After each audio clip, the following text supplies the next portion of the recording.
नमस्कार विद्यार्थी मित्रों, आज हम कक्षा 8 में इकाई 4 कर्मयोगी लाल बहादुर शास्त्री, जो कि हमारे पूर्व प्रधानमंत्री थे, इनके विषय में चर्चा करेंगे।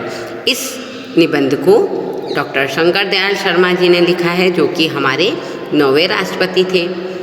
आज इनके बारे में पढ़ने से पहले हम लेखक का परिचय देख लेते हैं।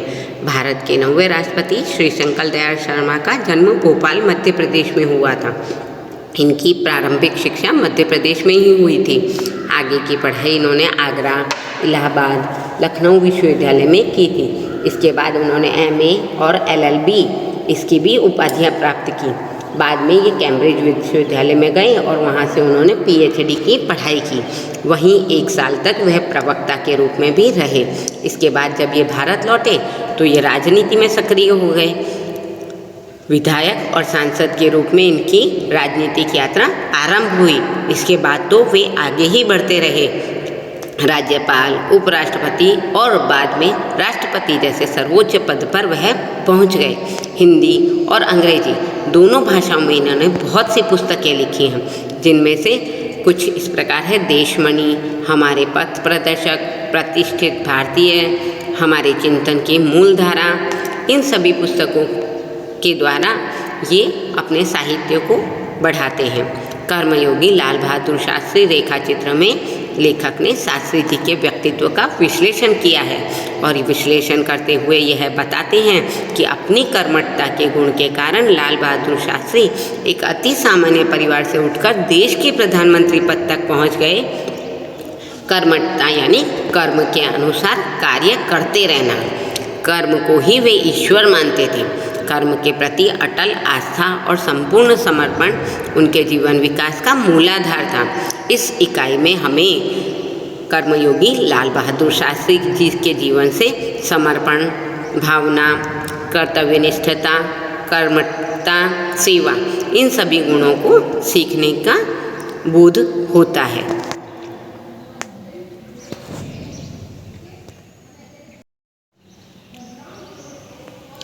अब हम पढ़ते हैं शास्त्री जी के बारे में। शास्त्री जी के नाम के साथ कर्मयोगी विशेषण जोड़ना बिल्कुल उपयुक्त है, क्योंकि मुझे तो उनका सारा जीवन ही कर्म से भरा हुआ मालूम पड़ता है। लाल बहादुर शास्त्री जी के बारे में जो डॉक्टर शंकर दयाल शर्मा के अनुभव हैं, उनका यहाँ इस रेखा चित्र में वर्णन किया गया है। तो वह शास्त्री जी को कर्मयोगी कहते हैं। कर्म यानी कार्य करना और योगी यानी योग के साथ, यानी कर्मयोगी यानी कार्य को करते ही रहना, लगातार करते रहना। शास्त्री जी सामान्य परिवार से ऊपर उठकर देश के प्रधानमंत्री के जिस महत्वपूर्ण पद पर पहुँचे, उसका रहस्य उनके कर्मयोगी होने में ही छिपा हुआ है। वे उन लोगों में से नहीं थे जो भाग्य पर भरोसा करके बैठे रहते थे और अचानक उन्हें सफलता मिल जाती थी, बल्कि वे तो उन लोगों में से थे जिसको अपनी हाथ की लकीरों के बजाय अपने चिंतन और कर्म की शक्ति पर ज़्यादा भरोसा था। शास्त्री जी कभी भी अपने काम को कम नहीं करते थे। वह हमेशा अपने काम को ही सबसे ज़्यादा महत्व देते थे। वे अपने कर्म की शक्ति पर ही अधिक भरोसा रखते थे। शास्त्री जी के लिए कर्म ही उनका ईश्वर था और इसके लिए वो बिना किसी फल की आशा किए संपूर्ण भाव से समर्पित रहते थे। जब भी हम कोई कार्य करते हैं तो उसके पीछे हमारा कोई ना कोई स्वार्थ निहित होता है, तभी हम उस कार्य को करते हैं। पर यहाँ शास्त्री जी को निष्काम कर्मयोगी यानी बिना किसी फल की आशा किए कार्य को करते रहने की भावना, तो शास्त्री जी को निष्काम कर्मयोगी कहा जाता है। शास्त्री जी हमेशा जब भी उन्हें फल प्राप्ति के कोई अवसर मिलते तो वह उस पर उपेक्षित दृष्टि रखते थे। उपेक्षित करना यानी तिरस्कार करना। उनका जीवन दर्शन गीता के निष्काम कर्मयोगी का प्रतिरूप था। इसलिए मैं समझता हूँ कि उन्हें केवल कर्मयोगी के बजाय निष्काम कर्मयोगी कहना ज़्यादा ठीक होगा।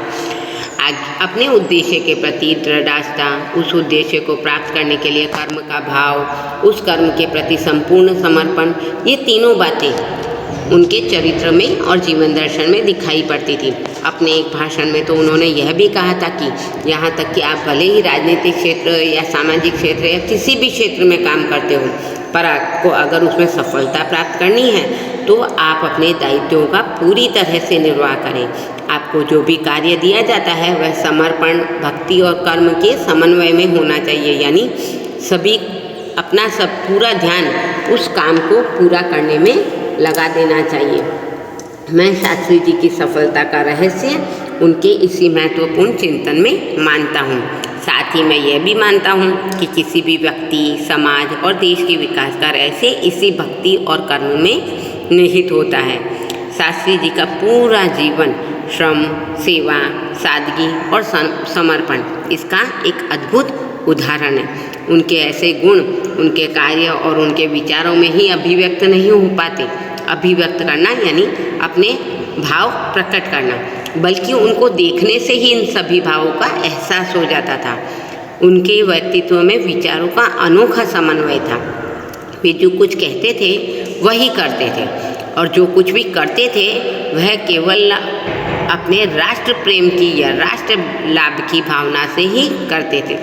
मुझे लगता है कि यही उनके चरित्र की एक बहुत बड़ी विशेषता है, जिसके कारण देशवासी उन पर इतना विश्वास करते थे और उन्हें चाहते भी थे।